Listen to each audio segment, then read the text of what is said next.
Nelson Rolihlahla Mandela, 1918 to 2013.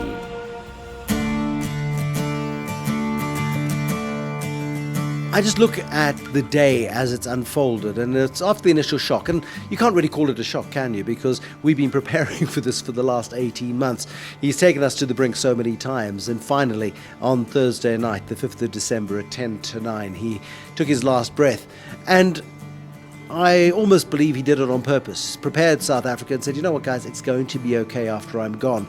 So yes, lots of sad stories and lots of emotional stories, but most of all, what has inspired me today is how Nelson Mandela touched individual lives in such remarkable ways. People who phoned into our radio stations over the last 24 hours have just told the most remarkable stories of an incredible man who was able to reach out across society, across borders, across ages, across races, and just make everybody he met feel special. He had a special gift, and that celebration of Nelson Mandela's life, I think, is taking over from the initial grief. That grief will play itself out over the next couple of days, but it's a celebration too of this remarkable individual.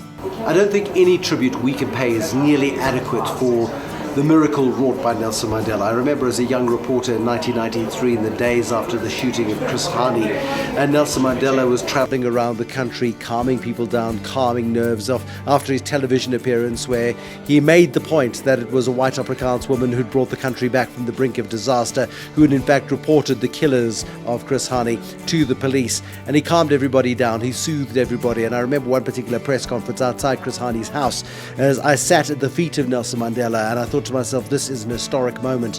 We went through so many historic moments with Nelson Mandela, one-on-one interviews that I just don't have the tapes for anymore, and I regret that more than I can imagine. I would love to play those to my kids. But here's Nelson Mandela at the age of 95, who has left us, and he leaves us with such a rich heritage. He leaves us with so much hope, and he leaves us with so much optimism. He's lived a life better than anyone could ever have hoped for, and he leaves an example to all of us as well. Nelson Mandela at the age of 95.